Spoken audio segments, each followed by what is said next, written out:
page Facebook de condolégal.com. Émission numéro 17, la réécriture de la déclaration de copropriété. Un sujet très sexy, n'est-ce pas? Nous en parlions justement avant que l'émission commence. Ce n'est pas ce qu'il y a de plus voyant. Hein? Alors, on sait que les choses voyantes, les choses non voyantes en copropriété sont souvent négligées, laissées de côté. C'est plus sexy de rénover son hall d'entrée que de réécrire sa déclaration de copropriété. Surtout que ce n'est pas donné quand même. Ça coûte un certain montant, mais c'est tellement essentiel.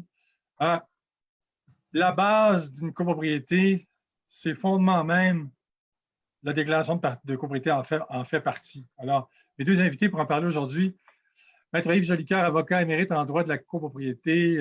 Bonsoir, Maître Jolicoeur. Bonsoir, M. Sellier. Valérie Couture, gestionnaire de copropriété chez Condo Stratégie. Bonsoir, Valérie. Bonsoir, bonsoir à vous deux.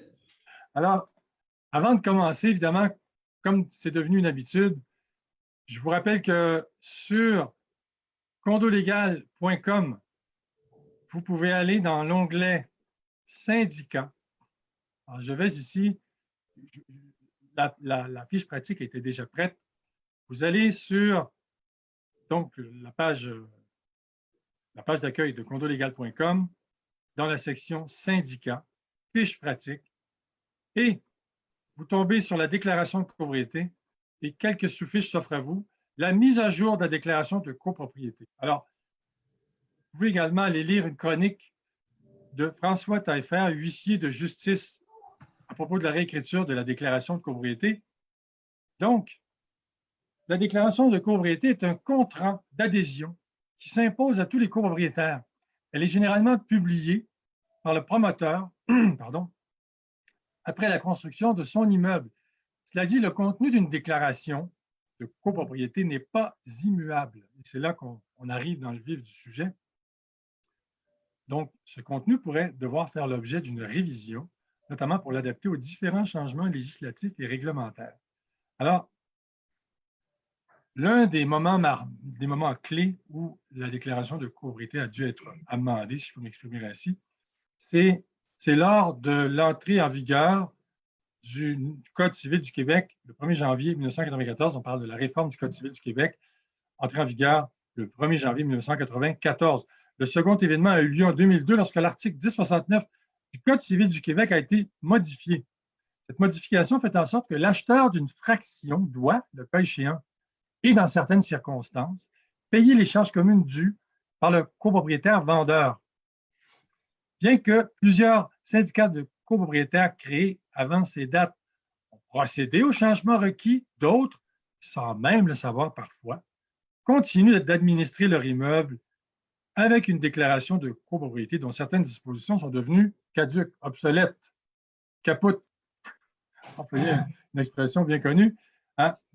Maître Jolicoeur, quelles sont les conséquences, notamment, d'une déclaration de copropriété obsolète?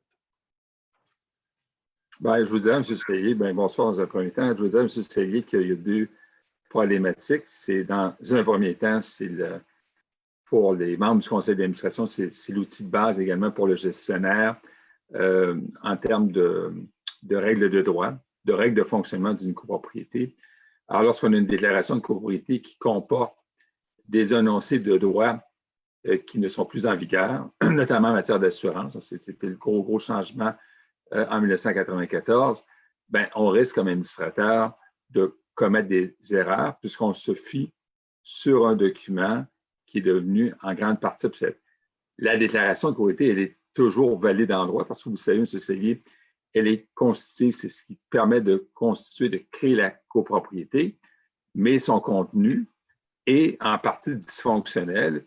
Et j'ai vu dans ma pratique des cas, notamment dans les maisons de ville, des immeubles mal assurés parce que les administrateurs se fiaient sur le mot à mot de certains articles de la déclaration de copropriété. En fait, si je peux projeter une image, c'est comme avoir une voiture en 2020 avec un guide d'entretien de 1980.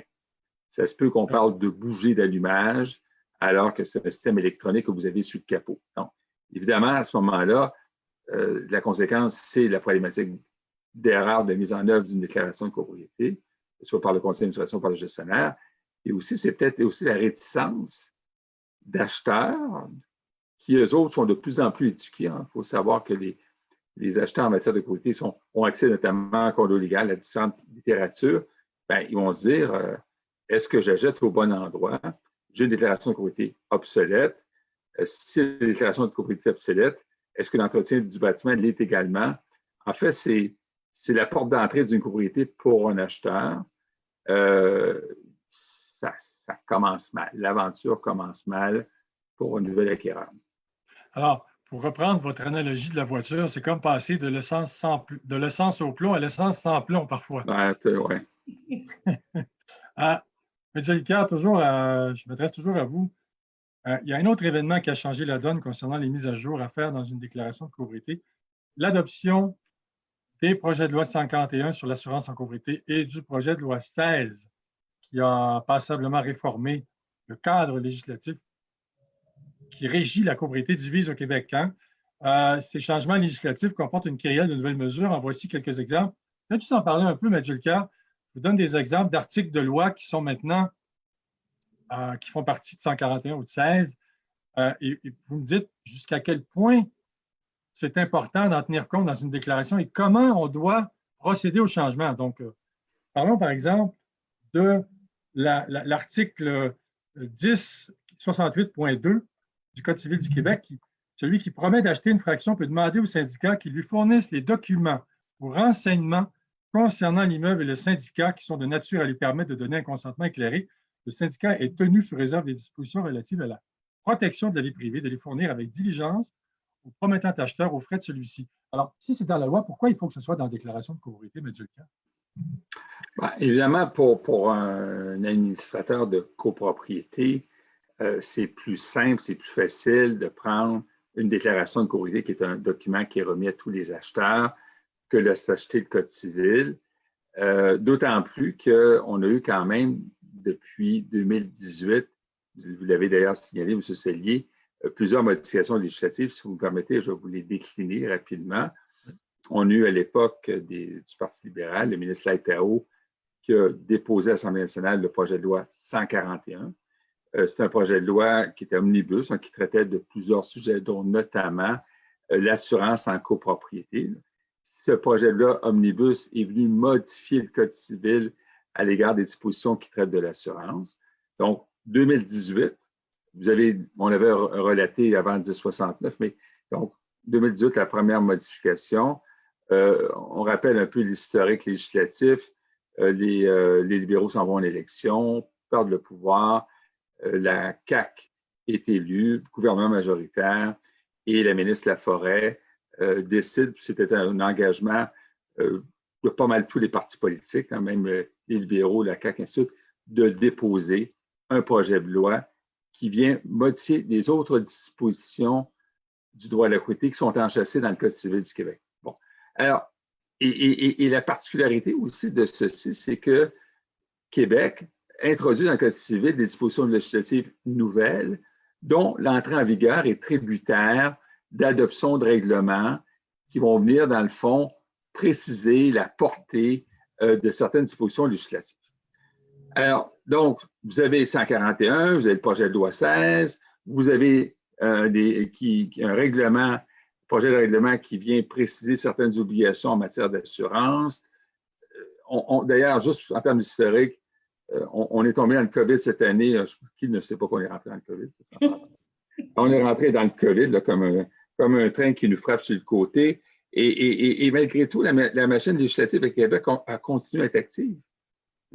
La journée où on ferme l'Assemblée nationale, Québec vote le projet de loi 41 qui vient corriger des dispositions qui avaient été introduites par 141 en matière d'assurance.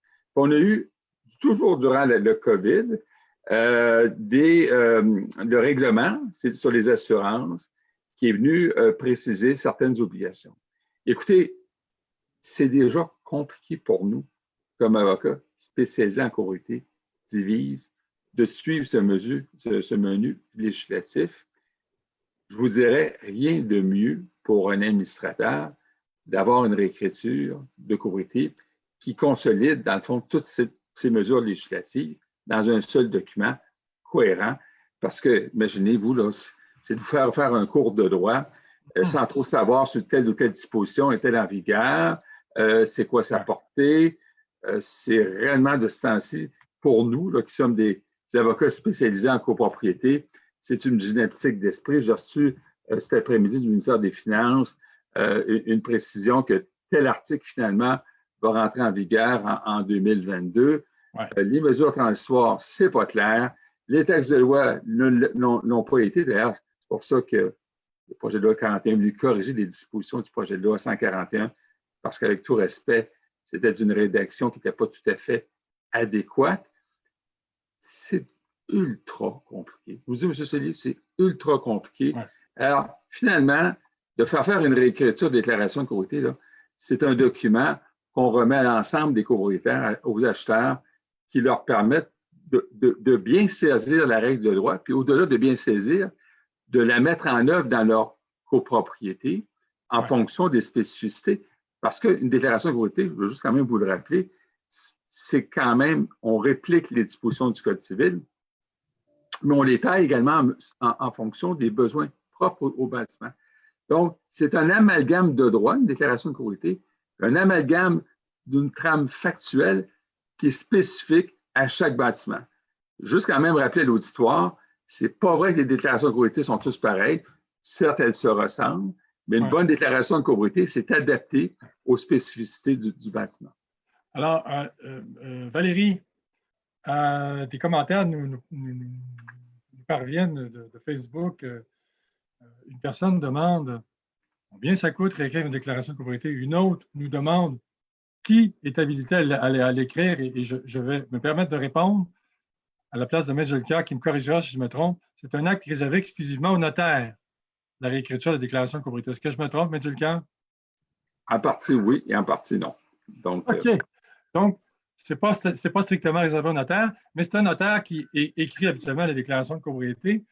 Une autre personne nous dit c'est bien beau là, de faire écrire sa déclaration, mais 99% des copropriétaires ne la lisent pas. Alors, comment on fait pour convaincre les copropriétaires en assemblée de copropriétaires qu'il faut réécrire la déclaration? Valérie, vous dites que dans les immeubles que vous gérez, et après, on demandera à M. Julliard combien ça peut coûter, là, réécrire une déclaration. Il nous corrigera sur l'impair de l'acte exclusif du notaire. Vous dites que dans plusieurs de vos copropriétés, les syndicats ne sont pas du tout intéressés à faire réécrire leur déclaration parce qu'ils ne trouvent pas ça sexy du tout. C'est plus sexy de faire rénover son hall d'entrée que de faire écrire sa déclaration de copropriété, n'est-ce pas? Écoutez, M. Cellier, ce n'est même pas un coût qui va être à choisir entre le rénover le hall d'entrée ou de réécrire la déclaration de copropriété. Je suis entièrement d'accord avec Maître Jolicoeur que c'est difficile pour des administrateurs bénévoles, en grande majorité, d'appliquer les lois et les règlements de façon, la meilleure façon possible quand notre document n'est pas clair, quand on doit savoir que telle règle de loi n'est plus valide et a été modifiée. Et ce sont toujours des bénévoles de bonne foi et tout ça. Écoutez, les gens le savent que c'est important de faire ce travail-là, mais ils sont tiraillés entre faire de l'entretien sur leur bâtiment ou réécrire une déclaration souvent. Je ne dis pas pour tout, là, mais on va parler pour une grande partie des syndicats de copropriété. Puis là, on arrive toujours au même fait que tout arrive en même temps. Donc, le projet de loi 16 a amené les dépenses au niveau carnet d'entretien, études de fonds de prévoyance, ces choses-là.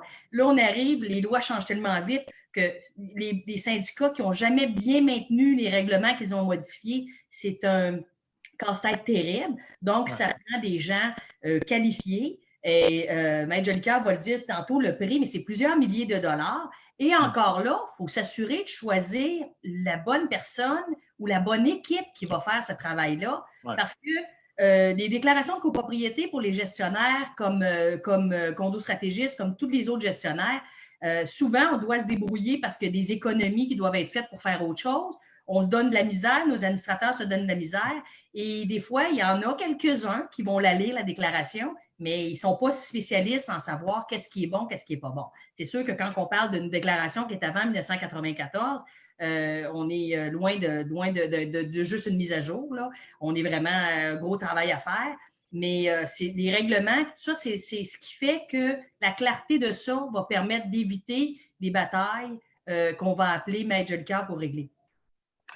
Valérie, en tant que gestionnaire de copropriété, vous êtes également appelé à jouer un rôle de conseiller auprès des administrateurs.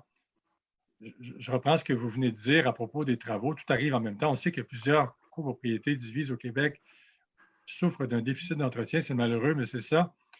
Si les administrateurs vous disent « Qu'est-ce que je fais? Est-ce que je réécris ma déclaration ou je répare l'infiltration d'eau? » Le choix n'est pas difficile à faire. C'est sûr qu'on ne peut pas, comme gestionnaire, dire bien, écoutez, on va investir plusieurs milliers de dollars, puis on ne va pas voir à la pérennité de l'immeuble. Mais vous comprenez qu'on parle quand même de des choix déchirants parce que le fait de ne pas pouvoir le faire amène d'autres conséquences. Puis des fois, c'est pas mieux non plus. Là. Mais nous le vivons quotidiennement, ce travail-là. Là, dans les 2-3 dernières années, il y a eu tellement de changements que ça s'en vient de plus en plus critique de faire la réécriture. Alors, j'espère qu'il y a des équipes disponibles parce que tantôt, ça va tout être dû en même temps. Ça va arriver en même temps. Mais Gilles Coeur, combien ça coûte? Qui peut réécrire une déclaration de copropriété? Bon, M. Sellier, avec tout respect, je ne voulais pas vous mettre en porte-à-faux.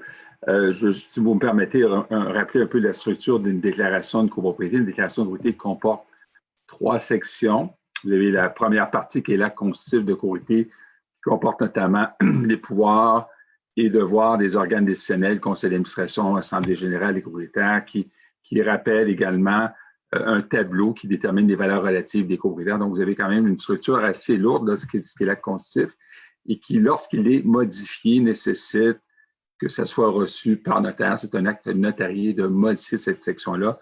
Il en est de même pour la 3e partie de la déclaration de copropriété, qui est l'état descriptif des fractions.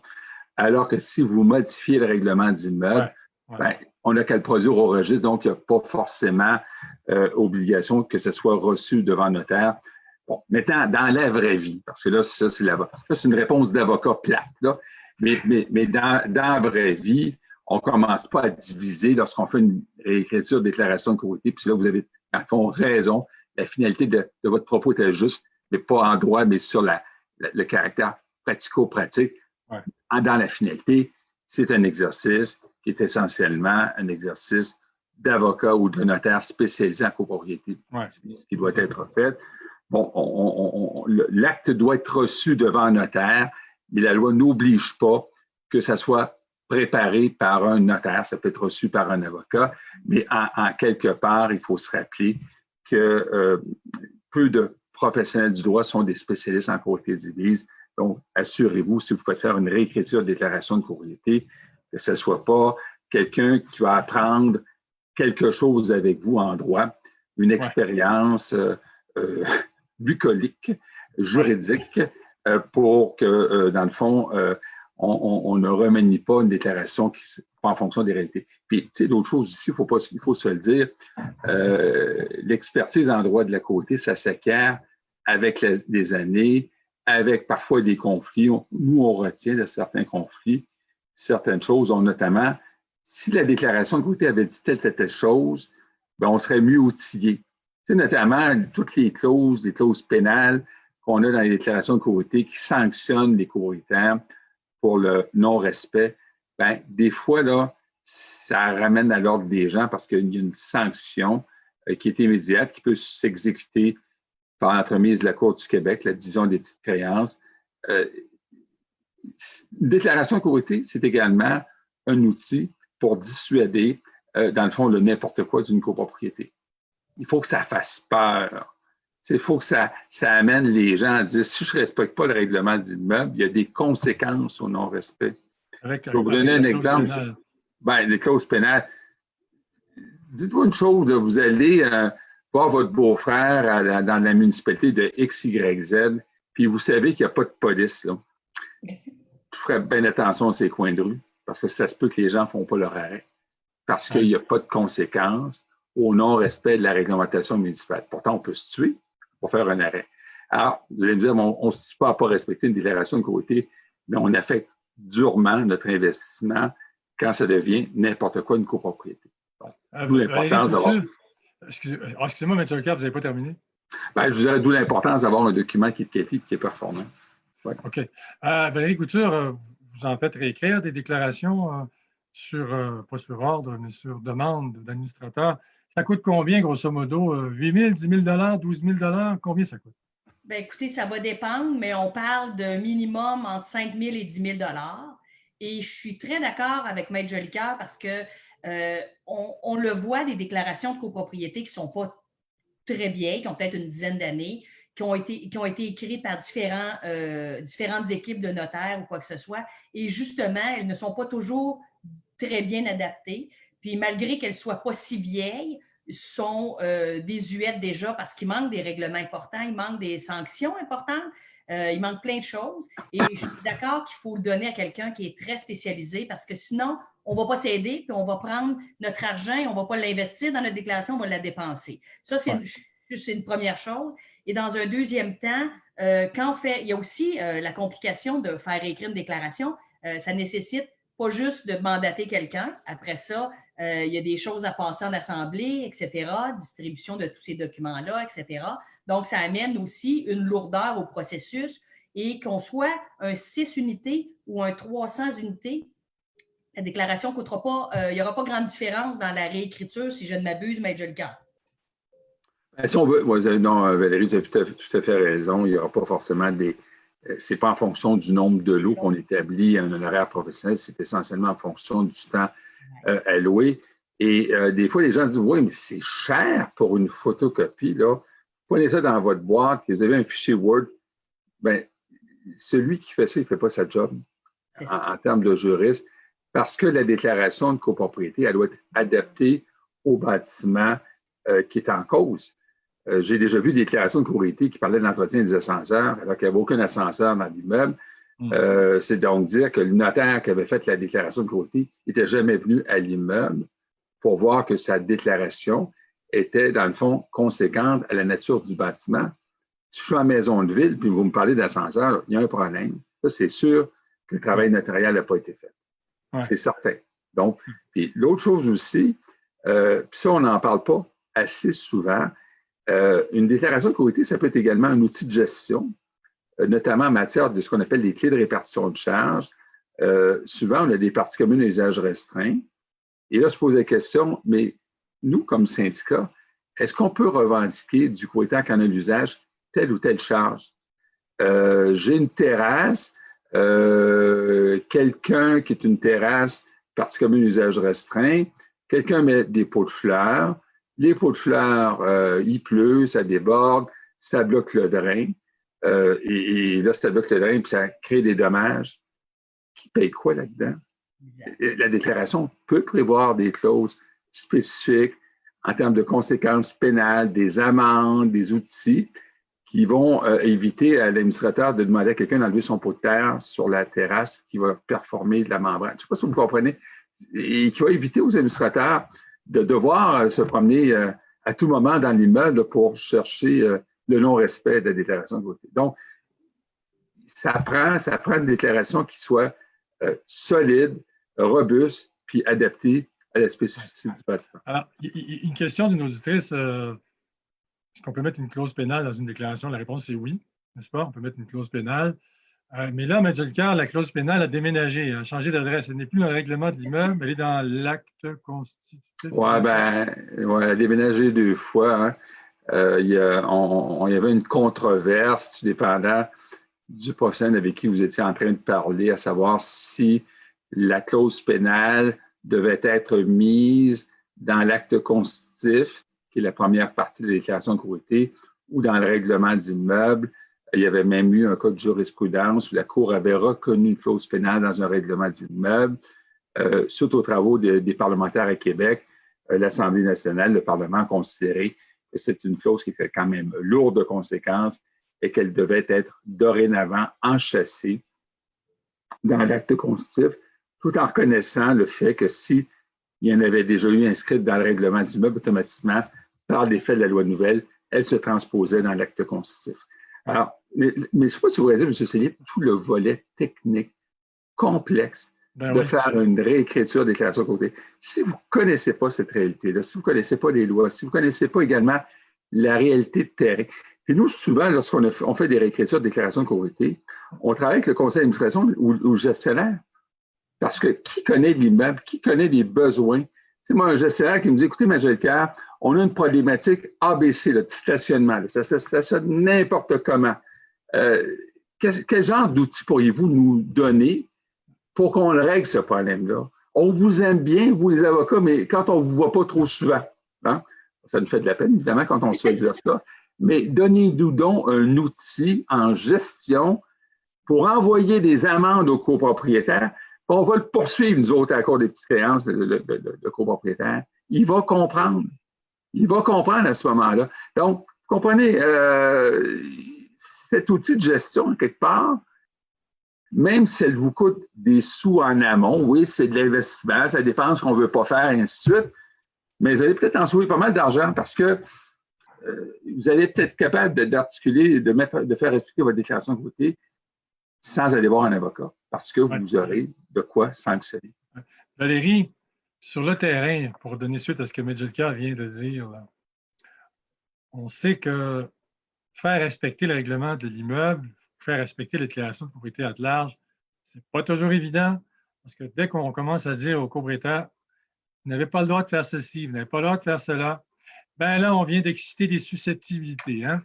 Alors, comment on fait, Valérie, en tant que gestionnaire de copropriété, pour faire respecter la déclaration de copropriété avant de se rendre à l'étape légale, les mises en demeure, les injonctions ou autres? Comment on fait, Valérie, sur le terrain? Bien, écoutez, sur le terrain, il n'y a pas 56 000 solutions. C'est de regarder effectivement dans la déclaration. Puis même si nous, comme gestionnaires, on est là-dedans à tous les jours, bien, naturellement, Maître Jolicoeur l'a bien dit, il n'y a pas une déclaration qui est pareille, il n'y a pas un immeuble qui a le même ADN, donc on doit vraiment tenir compte de la déclaration et on doit s'assurer que la portion qu'on lit, on la comprend bien, qu'on est capable de l'appliquer comme il faut. Souvent, on va demander à nos syndicats de se référer à des conseillers juridiques pour faire justement expliquer ce bout-là, parce qu'on leur dit souvent avant de s'en aller dans des lettres et de tout mélanger la pagaille et la susceptibilité des gens. Il faut absolument qu'on soit sûr sur quoi on s'en va. Et je suis très d'accord avec Maître Jolicoeur que c'est pas une dépense, la réécriture, c'est un investissement. Puis, il va falloir le planifier. Comme là, on est obligé de planifier les fonds de prévoyance, les carnets d'entretien. Il va falloir que les syndicats commencent à voir à moyen terme et de dire, si ça me coûte 10 000 dans 3 ans, je suis aussi bien de mettre mon argent de côté puis faire ça le plus vite possible. Vous savez, quand l'acheteur achète, il est considéré avoir lu la déclaration. Mais il veut bien, premièrement, il y en a beaucoup qui ne lisent pas, je comprends. Il y a juste les juristes et les gestionnaires qui sont obligés de tous les lire. Mais ils doivent quand même... Ils sont considérés qu'ils l'ont lu. Ils doivent s'assurer de... Donc, si on leur donne un document qui n'est même pas à jour, et là, je vous passe les règlements que les syndicats ont ajoutés, qui sont pêle-mêle, qu'il n'y a pas de carnet de règlement, alors c'est difficile de donner l'heure juste à un acheteur.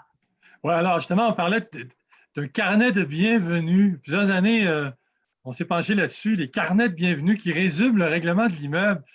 C'est une bonne idée, ça, pour, par exemple, donner comment dirais-je, donner les instructions à un locataire, par exemple, un propriétaire qui loue son appartement, parce qu'il n'y a rien de plus déplaisant dans une copropriété. Bon, qu'un propriétaire ne respecte pas les règlements de l'immeuble, ce n'est pas agréable non plus, mais qu'un locataire ne respecte pas les règles, c'est presque, bon, c'est pas une insulte, mais je veux dire, c'est pas une bonne idée, n'est-ce pas, Valérie? Écoutez, c'est sûr que, je veux dire, moi, j'ai quand même, les locataires, je connais bien ça, j'ai 500 logements. Les locataires ont de la misère à lire une feuille de règlement. Fait que je ne les vois pas leur remettre 22 pages de la déclaration de copropriété. Ouais. Ça, c'est dans un premier point. Deuxièmement, si on donne un outil plus concis, effectivement, ça peut aider les locataires. Puis on va aider les copropriétaires aussi. Parce que je peux vous dire que si on faisait lever la main, il y aurait un pourcentage très faible qui a pris le temps de lire sa déclaration. Il y a bien des gens qui achètent, qui se disent, ah, si j'avais su ça, je n'aurais pas acheté. Bien, tu avais ta vérification diligente à faire lors de l'achat. Alors, mesdames, messieurs, vous serez d'accord, mes deux invités seront d'accord avec moi, la déclaration de copropriété, c'est le manuel d'instruction, c'est le mode d'emploi lorsqu'on acquiert un appartement détenu en copropriété divise. Ah, les commentaires nous parviennent. Les gens nous disent que faire respecter le règlement de l'immeuble, ça équivaut à imposer un règlement à des enfants dans une garderie. Bon, la copropriété, ça devient une garderie d'une certaine manière. Maître Jolicoeur, est-ce que mettre à jour sa déclaration de copropriété, c'est obligatoire ou non? Non, la loi n'oblige pas d'actualiser sa déclaration de copropriété. Mais je vous dirais que dans une bonne gouvernance, une façon de bien gérer l'immeuble, c'est un passage obligé. Je vous dirais, si je peux donner une image, c'est comme retarder de changer ses pneus. Ils sont usés, ils roulent encore. Bon, ils devraient être bons pour faire un autre 10 km. Puis un jour, mince, il y en a un qui éclate, puis il est 3 heures du matin. Puis on est sur le bord du chemin. Mais c'est comme ça, une déclaration. La journée où ça éclate, la journée où il y a un conflit, la journée où vous allez voir un avocat pour faire valoir vos droits, il va vous dire, il y a un problème ici. Puis là, plus l'avocat va y réfléchir au problème, plus ça va vous coûter cher. Vous ne sauverez pas d'argent de ne pas la faire, la réécriture. Je pense que c'est ça que les gens doivent comprendre. Voyez-le pas comme une dépense, comme un investissement, comme un gage de sécurité, de stabilité pour vos copropriétaires, les acheteurs éventuels. Puis si vous ne le faites pas, bien, je vais reprendre ma métaphore avec les pneus, ça roule, ça roule, ça roule, puis un jour, ça va boum, puis ça éclate. Puis tu dis, mais mon Dieu, comment ça se fait que ça a éclaté? Puis là, votre voisin, votre genre, vous dit, mais je te l'avais dit, hein. Tu auras toujours quelqu'un qui va vous le dire. Puis rien de pire qu'un avocat qui vous dit, je vous l'avais dit que ça arriverait. Puis là, je vais dire, là, ça va me coûter cher quand l'avocat dit qu'il l'avait dit, ça coûte plus cher. Voyez-le comme un investissement. Parce que une copropriété qui n'a pas à l'esprit ce geste-là, ben pour moi, c'est comme la pointe du iceberg. Le reste aussi ne doit pas être en bon état. Alors, je rappelle à nos auditeurs qu'avec nos deux invités ce soir, nous sommes en voiture, c'est le cas de le dire. Continuer à rouler sur le jeu de mots, comme dirait l'autre. On veut, oui, c'est une bonne image. Est-ce qu'on ne devrait pas rendre ça obligatoire? C'est quand même important, non?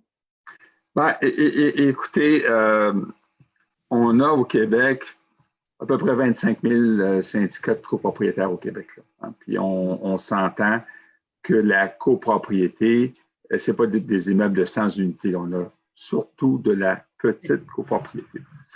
Quand vous passez une mesure législative, quand vous êtes parlementaire à Québec, là, et vous arrivez avec une bonne idée au ministre, à la ou les ministres responsables, la première question qu'ils vont vous poser, bien, ça va coûter combien ça aux citoyens? Il y a toujours une étude d'impact économique sur tout projet de règlement, tout projet de loi. Je sais, quand j'étais 3 ans au conseil d'administration de la Régie du bâtiment, on nous présentait des projets de règlement. Il y avait toujours une étude économique. Et lorsque ça coûte quelque chose, bien là, les parlementaires vont se poser la question, mais ils vont penser quoi de moi, là? Je passe une loi à Québec qui leur amène une facture. Alors, ils ne sont pas très, très, très réceptifs à voter des lois qui vont être perçues par la population comme une majoration des charges en matière de côté. La ministre Laforêt, qui est quand même une ministre très courageuse, et d'ailleurs à l'instar de Lise Thériault qui avait présenté le projet de loi 401, ces deux femmes d'engagement se sont dit, ce sont des femmes qui ont vécu, qui ont eu de la copropriété, qui sont censées à côté. Eux autres, ils ont tous les deux compris, comme parlementaires, qu'il fallait protéger les gens contre eux-mêmes en mettant des mesures législatives, en forçant les gens à avoir des carnets d'entretien et des études de fonds de croyance. D'aller les forcer à avoir une réécriture, je pense qu'il va y avoir toujours une petite gêne chez les parlementaires parce que ça ne sera pas vu forcément comme un geste essentiel, contrairement à carnet d'entretien où on sait que ça va couler dans le logement. C'est pas très bon pour les votes non plus. Hein? Ben, ça arrive, effectivement. On va regarder l'impact politique d'une mesure législative. Mais je reviens quand même, pour en connaître plusieurs parlementaires à Québec, ce sont des gens de foi, de courage. Puis juste vous rappeler pour ceux qui nous écoutent ce soir, qu'être membre de l'Assemblée nationale, ce n'est pas une job de tout repos. Non. C'est un travail exigeant. Il faut être à l'écoute de ses citoyens. Puis lorsqu'on présente des pièces législatives comme une réforme législative sur la copropriété, ce sont des lois de proximité. C'est des lois dont votre beau-frère, votre belle-sœur risque de vous parler au prochain party de Noël en disant « Écoute, Fred, là, tu nous as passé une loi à Québec, là, et nos frais de condo viennent de doubler. » Hein? Ben, c'est ça qui risque de se faire dire.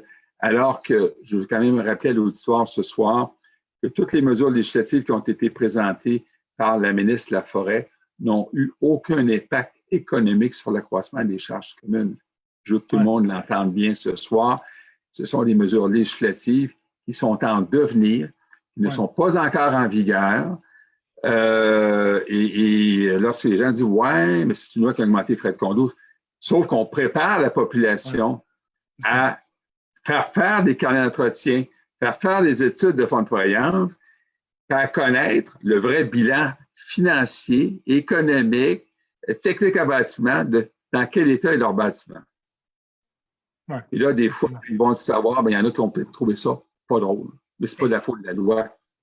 Valérie, est-ce que, je pose la question à M. Jolquin et à Valérie, est-ce qu'une copropriété, c'est une question qui m'a été posée par une auditrice, est-ce qu'une copropriété peut emprunter pour notamment faire réaliser des travaux, faire réécrire sa déclaration de copropriété? Est-ce que ça se peut, ça, Valérie? Oui, il commence à avoir plus d'institutions financières qui peuvent prêter pour une copropriété. Ceci étant dit, je crois qu'il faut, M. Jolquin me corrigera, là, mais je crois qu'il faut que ce soit un montant assez substantiel et en fonction aussi de la quantité de copropriétaires qu'on a, en fonction des charges qui sont dans le budget pour le fonds de prévoyance et ces choses-là. Donc, oui, c'est possible, mais à un certain prix. Et je crois que moi, ceux que j'ai dans mon parc, sous notre gestion chez Condo Stratégiste, on a quelques copropriétés qui ont emprunté et ce n'est pas à des taux d'intérêt actuellement à 1,50, on s'entend. Donc, on parle de grandes sommes pour de grands travaux auxquels on n'est pas capable de passer le flambeau à nos copropriétaires parce qu'ils ne pourront pas supporter cette charge-là et on ne veut pas se ramasser avec la moitié de la copropriété en hypothèque légale pour une cotisation spéciale qu'on a de besoin. Effectivement. Je pose une autre question à Valérie, puis je reviens à M. Jolquin. Est-ce que dans les syndicats que vous gérez, il y a déjà eu des litiges en raison d'une déclaration de copropriété désuète, obsolète? Tout à fait, absolument. On a des litiges parce que la déclaration n'est pas à jour. On a des litiges parce que des règlements qui ont été passés de n'importe comment, il faut le dire le vrai mot, parce que des fois, les administrateurs font ça de bonne foi, mais on se ramasse avec des assemblées où est-ce qu'il y a eu dans le temps 15 règlements passés dans la même soirée sur un plant de tomate qui ne peut pas dépasser tant de pieds ou des choses comme ça. Alors, c'est très, très... Donc, moi, je dis toujours à mes administrateurs, il faut passer des règlements qu'on est capable de faire respecter, puis qu'on va être capable d'avoir du mordant quelque part en ce sens-là, puis pas passer des règlements pour n'importe quoi. Mais il y a effectivement des copropriétés qui sont lésées parce que ça a été mal écrit, ça n'a pas été révisé, ce n'est plus à jour, et etc., etc. Il faut se rappeler que la déclaration de copropriété est le code de vie. Donc, s'il y a des erreurs dans le code de vie, on ne peut pas demander aux gens qui sont de mauvaise foi ou ils ne sont pas au courant, on va mettre tous ces gens-là de respecter quelque chose que personne ne comprend ou qui n'est pas clair. Oui, effectivement. Mais j'ai le cœur, oui. De rebondir sur le propos de Mme Couture, de Valérie, effectivement, ça prend un doigté puis un savoir, mais j'aimerais aborder un sujet qui est connexe, c'est l'approche « As-tu essayé ma pilule? » Alors, je m'explique. Une belle soirée d'été, vous êtes sur le bord du trottoir, sur un banc de parc en train de parler avec votre voisin. Et écoute, j'ai mal dans le dos, essaye donc ça. J'ai ça comme prescription. Moi, j'ai vu des amendements, des déclarations de copropriété où une copropriété voisine, essaye donc ça, ce règlement-là, votez donc ça. Et ça vient de n'importe où, n'importe comment, pas analysé par un juriste. On envoie ce genre de clause-là, essaye ma pilule, et c'est catastrophique là, parce que les gens vont voter des modifications à leur déclaration de copropriété aucunement adaptées, parfois, et ça peut avoir des effets néfastes. Ça, ce soir, c'est important de le dire à l'auditoire. Essayez donc pas de réparer votre voiture quand vous n'êtes pas mécanicien, mais essayez donc pas de prendre la pilule de votre voisin quand vous n'êtes pas docteur. Essayons donc pas de prendre un projet de règlement que quelqu'un vous a passé parce que le beau-frère ça de son cousin qui a un condo à Brossard. Ça marche pas. Puis, dites-vous une chose, c'est qu'il y a une responsabilité civile attachée aux actes que l'on produit. Si quelqu'un n'est pas avocat, n'est pas notaire, il n'est pas assuré pour ce qu'il produit aussi. Puis, je ne vous dis pas ça sur une approche de nature corporative pour défendre la job des avocats, des notaires. Je dis ça parce que chacun a son métier. Ça, c'est important que les gens retiennent ça ce soir. M. Licard, la réécriture d'une déclaration de copropriété doit être votée à l'Assemblée copropriétaire. Quel est le vote à obtenir? Quelle est la majorité à obtenir ou comment ça se passe, le vote? C'est une question posée par un auditeur. Ben, je trouve la question intéressante, Jusselier, parce que dans le projet de loi 16, on est venu réduire une des majorités qui était prévue à l'article 1097, c'est-à-dire le vote qu'on appelait autrefois à la double majorité. Donc, dès que vous modifiez l'acte constitutif, puis lorsqu'on fait une réécriture de déclaration de côté, on va modifier immanquablement la première partie. Ça prend un vote à majorité renforcée, c'est-à-dire que ça prend un vote des 3/4 des copropriétaires présents ou représentés à l'Assemblée. Ça, c'est nouveau parce qu'avant, 1097 était une majorité beaucoup plus lourde. On parlait d'une majorité en nombre de copropriétaires, il fallait les compter, qui représentent 3/4 des voix de tous les copropriétaires. Ça, c'est du passé depuis le mois de janvier dernier. Alors, je vais essayer d'illustrer un peu mon propos, M. Sellier. Vous avez une assemblée de copropriétaires où vous avez une participation de, imaginons, 80 des gens présents ou représentés. Bien, pour avoir un vote favorable, ça va vous prendre 60 des droits de vote en faveur de la résolution qui viendrait, dans le fond, voter la réécriture de la déclaration qui porte, évidemment, notamment sur l'acte constitutif de copropriété. Donc, on obtient aujourd'hui des votes favorables avec des majorités qui sont beaucoup moins lourdes de conséquences qu'avant cette modification législative du projet de loi 16. M. Licard, puis après, je reviens à Valérie. M. Licard, on dit qu'une déclaration de copropriété qui n'est pas à jour peut comporter des clauses désuètes, abusives ou illicites? Bien, abusive, oui, tout est possible. Je vous dirais que c'est peut-être pas tellement le caractère abusif que le caractère illicite. Pensons notamment en matière d'assurance. Je vais vous donner un cas pour ceux qui ont des maisons de ville, des maisons rangées.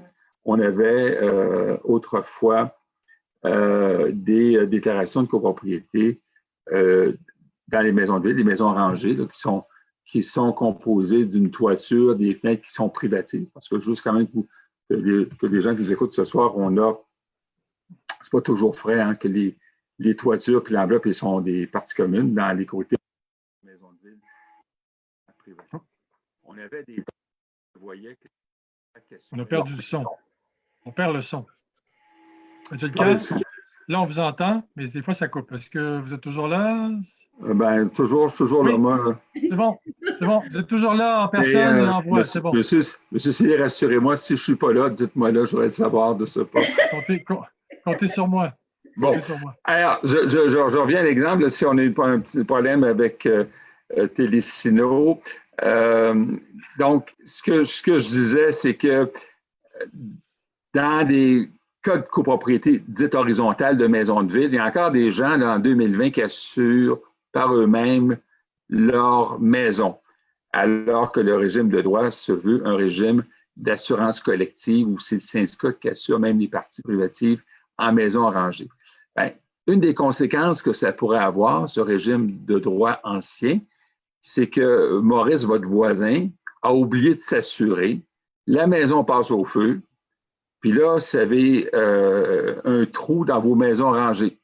Ça ressemble à un joueur de hockey qui a oublié de remettre sa facette le soir, qui manque des dents au centre. C'est ça que va ressembler votre copropriété, sans compter les conséquences économiques, de la fumée, de l'eau chez le voisin, etc. Ce n'est pas des blagues. Là. Ce que j'essaie de vous dire, c'est qu'on ne joue pas l'apprenti avocat ou l'apprenti notaire. On doit, qui avait qu'il fallait se faire bien conseiller en cette matière. Donc, comment dire, la déclaration côté, c'est l'acte de base, c'est les fondations juridiques de votre copropriété. Vous ne pouvez pas l'apprenti sorcier, faites-la réécrire, mettez-vous un peu d'argent de côté, puis arrivez à un moment donné en disant, ben là, cette année, là, on en a mis de l'argent dans le fonds de prévoyance, Valérie, là, depuis des années, on leur dit, mettez-en là dans le fond. Qu'est-ce qui vous empêche d'avoir un fonds dédié tranquillement à une réécriture de déclaration de copropriété? Qu'est-ce qui nous empêche? Rien. Ça prend du courage politique, ça prend une volonté du conseil d'administration. On peut l'étaler sur 2 ans ou 3 ans. On se met l'argent de côté, puis là, cette année, on l'a fait. Puis là, cette année, en 2020, là, puis 2021, il y a de quoi la faire parce qu'il y a eu tellement de modifications législatives. C'est un travail également pédagogique. Lorsqu'on fait une réécriture de déclaration de côté, il faut bien falloir la présenter au courtier. Le conseil d'administration va devoir se mettre les 2 mains dans la pâte parce que pensez pas que réécrire une déclaration de copropriété, c'est d'aller chez McDonald's demander un hamburger. Le conseil, je vous le préviens, si vous en faites dans des cabinets comme chez nous, ben, ou avec des notaires spécialisés, je pense notamment à Maître Gagnon à Québec, c'est un travail d'équipe. C'est pas un travail statique. On ne vous livre pas ça en disant, ben, ça, c'est bon pour vous. Vous allez devoir on livre une pizza, là. On ne livre pas ça comme on livre une pizza. Là. On ne livre pas ça comme une pizza. C'est un travail où le conseil, si on va avoir quelque chose de bon, le gestionnaire va rétroagir en disant, ben, Maître Jolicoeur, c'est bien beau votre affaire, mais chez nous, là, la réalité, c'est autre chose. Donc, c'est pour ça qu'il y a un coût. C'est pour ça que ce n'est pas 1 000 $ faire une réécriture de déclaration de propriété. Oui, parce qu'il y a un travail, il y a un retravail jusqu'à ce qu'on arrive à la formule équilibrée parfaite. Valérie, en pré-entrevue, vous nous parliez de la déclaration de copropriété en rapport aux ventes dans une copropriété, aux ventes de condos. Pouvez-vous nous préciser davantage de quoi il s'agit? Bien, en fait, c'est que quand on a une vente d'une unité, on remet au notaire instrumentant la vente tous les documents que le copropriétaire devra respecter et qu'il est considéré avoir lu en l'ayant reçu. Donc, c'est sûr que si on distribue des documents qui ne sont pas à jour, souvent, on a des premiers acheteurs, donc qui ne connaissent pas la copropriété. Ils arrivent, ils ne lisent pas. Si vous saviez juste les règlements de déménagement et d'emménagement dans une copropriété, c'est un mélange de toutes sauces là, et qui complique l'affaire parce que les gens passent chez le notaire et déménagent 2 jours plus tard, n'ont pas lu le règlement et tout ça. Fait que là, on parle juste d'un petit règlement là, qui n'est pas succinct. Donc, c'est sûr que quelqu'un qui est en copropriété, qui a vécu les 10 dernières assemblées, les nouveaux règlements, qui participe un peu à la vie de la copropriété, va être au courant. Mais un nouvel acheteur, il n'est pas au courant et on lui envoie un paquet de documents tout disparates les uns des autres parce que ça a été fait comme ça. C'est sûr que ça devient compliqué. On veut bien que les gens, des fois, on va ramener à l'ordre des gens avec une raison qu'ils vont comprendre, mais d'autres fois, on les ramène à l'ordre et ils ne veulent pas, puis ils n'ont pas bien compris ce qui se passe. Je suis d'accord avec Maître Jolicoeur, c'est que de toute façon, probablement qu'un jour, c'est tellement important que ça va faire partie d'une autre loi quelconque dans quelques années parce que la copropriété au Québec, ça a eu 50 ans cette année. C'est jeune, c'est très, très jeune. Donc, on a commencé, et je connais moins l'historique que Maître Jolicoeur, mais on a commencé, on dirait, dans les 10 dernières années, 15 dernières années, à faire du plus gros rattrapage, puis d'essayer d'instaurer les gens pour que la copropriété traverse le temps. Parce qu'on a encore des gens avec le projet de loi 16 qui s'entêtent à dire « Oui, mais le règlement n'est pas sorti, je vais attendre avant d'augmenter mes charges communes au fonds de prévoyance. » C'est un non-sens. On le sait déjà qu'on va se faire rattraper. Donc, il faut y aller au moment où on a les instructions et les données pour le faire. C'est la même chose avec la déclaration. Il ne faut pas attendre que ce soit obligatoire parce que quand ça va être obligatoire, les avocats et les équipes de notaires spécialisés vont être très occupés puis on va encore attendre le dernier des derniers. C'est clair. Valérie a tout à fait raison. Attendez pas effectivement qu'il y ait un bouchon ou attendez pas que les gens vont se lancer en disant ça, c'est une mine d'or, c'est extraordinaire, etc. Ouais. Faites-le. Puis, c'est pas quelque chose qui se fait dans le mois. Mais non.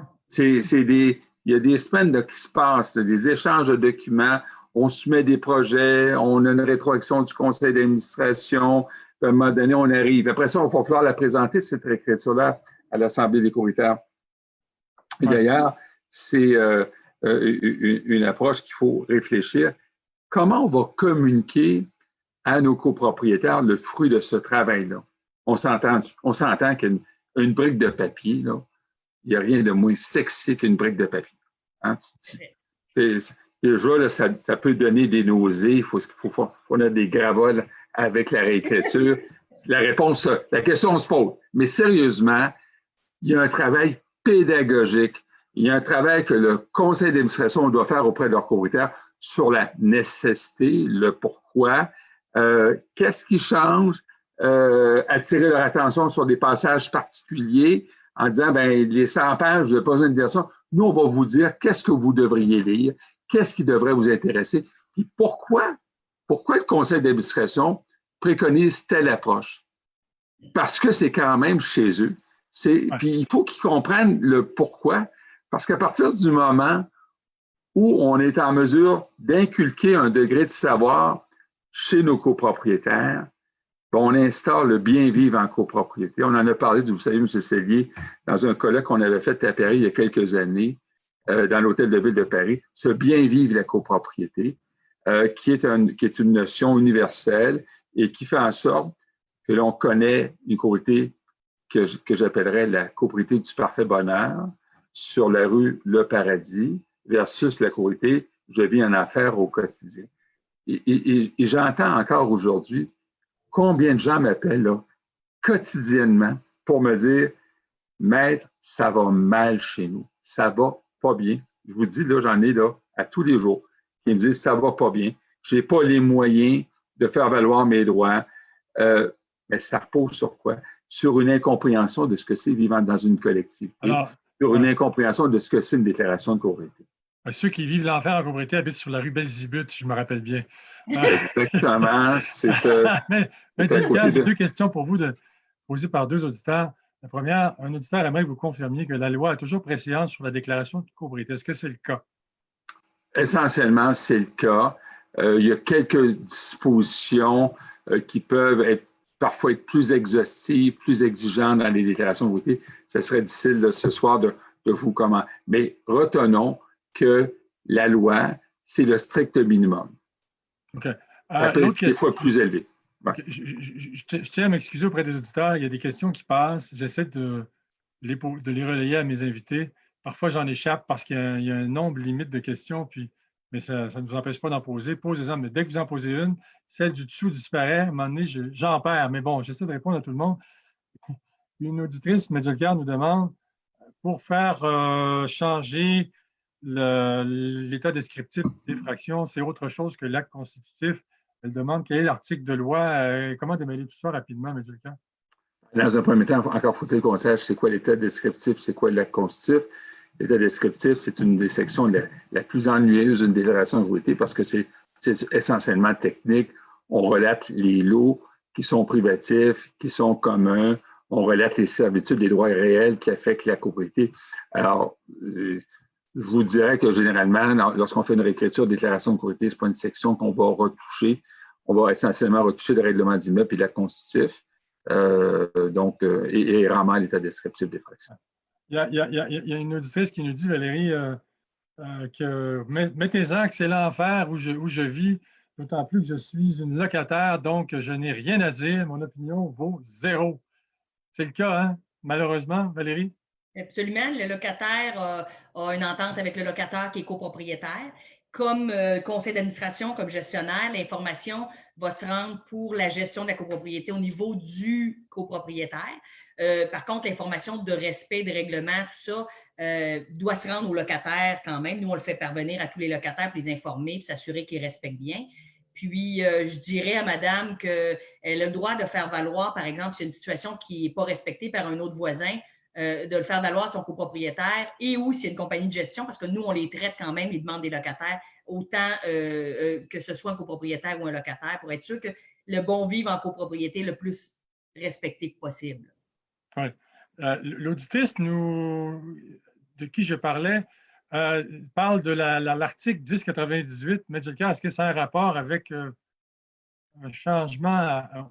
Je vais le montrer à l'écran, cet article de loi. L'article 1098, c'est l'article qui détaille une autre des majorités prévues au Code civil du Québec, qui est une majorité beaucoup plus lourde. Cette fois-ci, on parle de 3/4 en nombre de copropriétaires qui représentent 90 %. Alors évidemment, si on veut, si par la réécriture, on modifierait, par exemple, la destination des immeubles, hein, on prévoirait maintenant que les commerces sont autorisés dans l'immeuble alors que c'est purement résidentiel. Effectivement, il faudrait obtenir cette majorité. Si on veut faire excusez-moi l'expression anglaise, du time sharing dans votre copropriété.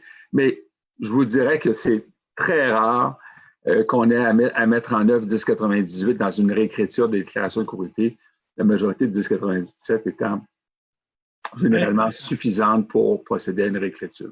Alors, Valérie et Medjelka, on dit depuis le début, les copropriétaires sont unanimes ou presque pour dire que la réécriture de la déclaration de copropriété, ce n'est pas un sujet très sexy, ce n'est pas très amusant de dépenser 8 à 10 000 $ pour ce faire, mais des fois, je dis bien, la déclaration de copropriété, pas seulement des fois, toujours, mais dans certaines situations précises, je pense que les copropriétaires pourraient être très heureux de savoir, notamment, qu'on a actualisé leur déclaration de copropriété pour interdire la location de type Airbnb.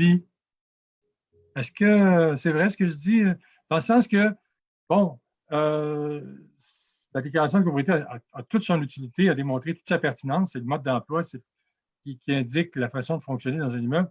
Mais quand des copropriétaires se plaignent qu'un de leurs collègues loue l'unité à court terme, et là, ils sont contents peut-être de se référer à la déclaration pour dire « Hey, c'est interdit, là, on ne peut pas. » Est-ce que je me trompe ou est-ce que j'ai raison? Valérie? Oui, bien, s'il y a un bon règlement qui est passé, ça n'empêche pas, un dossier n'empêche pas de faire la réécriture, corrigez-moi, Medjelka, si ce que je dis est faux, mais la réécriture est globale. En fait, c'est parce qu'on veut s'assurer que le code de vie, c'est le code de vie de la copropriété, il reflète la réalité. Mais ce n'est pas juste un règlement, parce que si le règlement, je reviens avec ça, on a fait faire un règlement par un spécialiste et qu'il est bien écrit, bien, de le distribuer à lui seul, ce n'est pas difficile. Et si on est rendu avec 40 règlements qu'on envoie une page à la fois au notaire qui doit être remis au copropriétaire, plus 67 ou 87 pages de déclaration de copropriété qu'on écrit dessus, by the way, pas tout à jour, ça devient complexe, là. Pour un règlement, ce n'est pas ça le problème. Je pense que c'est de s'assurer qu'on reflète le plus possible en 2020 le cœur de la copropriété, qui est la déclaration de copropriété. En fait, je reformule mon commentaire. Ce que je voulais dire, puis je ne dénigre pas les copropriétaires, loin de là, c'est que parfois, les copropriétaires, ils se servent de la déclaration de copropriété quand ça fait leur affaire. C'est-à-dire, quand, par exemple, on leur interdit de faire quelque chose parce que c'est dans le règlement, là, ils vont y aller voir. Là, ils vont aller voir. Ben là, je vais aller voir pour m'assurer qu'effectivement, c'est interdit, non? C'est pas Valérie? Bien, tout à fait, absolument. Mais c'est sûr que ça revient à ça, c'est que s'il se réfère à une déclaration qui n'est pas à jour, on embarque dans une chicane qui aurait non lieu si on était à jour. Ça, c'est une première chose. Et je vous l'ai dit tantôt, pour les gens copropriétés, nous, on travaille avec ça tous les jours. Vous, M. Cellier, vous êtes là-dedans tous les jours. Maître Jolicoeur les connaît, il les a tout écrits puis il est au courant de tout. Donc, pour nous, c'est un peu plus facile. Mais pour les gens copropriétés, c'est un casse-tête. Et là, on leur donne un casse-tête qui n'est pas à jour. Fait que si je veux faire 1000 morceaux et il m'en manque, c'est sûr que je n'aurai pas de résultat qui a de l'allure.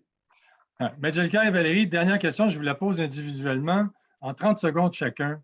Comment faire pour convaincre davantage de copropriétaires que la déclaration de copropriété dans un immeuble, c'est crucial? Maître Jolicoeur, en commençant. Ouais, regardez, il faut les amener toujours sur une base un peu économique. C'est une valeur ajoutée dans leur investissement. C'est-à-dire qu'on prépare les documents, on est prêt à un départ, pas pour une autre vie, mais à un départ, on veut vendre notre appartement. Les papiers sont en ordre, comme disait mon grand-père, mes papiers sont en ordre, tout est prêt, l'immeuble est en ordre, la maison est en ordre, comme on disait bien autrefois, et ça amène une sécurité économique, financière, une certaine sérénité. Moi, je vends mon appartement, je n'aurai pas de retour de mon acheteur par la suite parce que le voisin d'à côté fait du grand n'importe quoi, du tapage, il y a du bruit, etc. Donc, ça, c'est une sécurité financière. Et au-delà de ça, rappelons qu'une copropriété, c'est un arbre, c'est un lieu de vie. C'est un toit, c'est la sécurité. Alors, lorsqu'on a une déclaration de copropriété qui est bien rédigée, qui est surtout respectée, parce qu'on peut bien avoir une belle déclaration, mais qui n'est pas respectée, bien, on se bâtit également une qualité de vie. C'est un vrai projet de vie. Et moi, je vous dis, pour avoir un vrai projet de vie, bien, ça vaut certainement autant que d'aller en vacances. Puis rappelez-vous que c'est un coût qui est souvent réparti entre de nombreux copropriétaires. Ça ne revient pas si cher que ça, la porte. Si vous êtes 100 unités, ça coûte 10 000, bien, on s'entend que c'est une centaine de dollars. Et 100 $, c'est un super au restaurant. Puis encore, on ne va pas bien loin avec ça. Il faut que les restaurants de ce temps-ci, c'est moins accueillant. Alors, c'est un peu ça. Voyez-le dans une globalité et non pas sur un montant, parce que vous allez gagner en bout de piste d'avoir une copropriété où on fait bien vivre dans cet immeuble-là. Ouais. Valérie, en 30 secondes, votre avis sur l'idée, comment peut-on faire comprendre aux propriétaires à davantage de propriétaires que la déclaration? En fait, je vais dire quelque chose qui est très d'actualité, je suis certaine. En fait, là, une dizaine de milliers de dollars pour écrire une déclaration de copropriété, ce n'est pas tellement cher que s'il nous arrive un litige et qu'on doit aller avec les avocats devant la cour, etc., on va dépasser le budget de notre déclaration parce qu'on n'a pas fait notre travail. Ouais, voilà. Investissons. Excellente conclusion. Alors, merci à mes deux invités. C'est terminé. C'est l'émission qui prend fin. Maître Jolicoeur, Yves Jolicoeur, avocat émérite en droit de la copropriété. Merci beaucoup, Maître Jolicoeur, d'avoir été là. Bonsoir à tous. Merci. Valérie Couture, gestionnaire de copropriété chez Condo Stratégie. Merci d'avoir été là, Valérie. Merci. Puis les gens peuvent nous suivre sur Facebook. On met plein d'affaires sur la loi et tout ça. Parfait. Alors, CONDO-STRATEJS. Et je rappelle que Maître Jolicoeur est au cabinet Terrien Couture Jolicoeur. C'est important de le mentionner. Il y a une équipe dans ce cabinet, pas dédiée, on ne dit pas dédiée, mais qui s'occupe de la copropriété, une équipe très compétente. À travers la province de Québec. Il faut rappeler qu'on a des points de chute partout au Québec. Voilà, notamment Saint-Hyacinthe, Laval, Brossard, je crois aussi, Montréal, Québec. Évidemment. Saint-Hyacinthe, oui. Voilà, et je vous rappelle que la prochaine émission, la semaine prochaine, portera sur l'investissement qu'on peut faire avec le fonds de prévoyance pour le faire fructifier un petit peu, là, pour aider les syndicats de propriétaires à faire un peu d'argent, à avoir un surplus. Alors donc, c'est un rendez-vous. Merci encore. À la semaine prochaine, mercredi, en direct sur la page Facebook à 19h, page Facebook de condolégal.com. Merci, au revoir. Merci. Au revoir.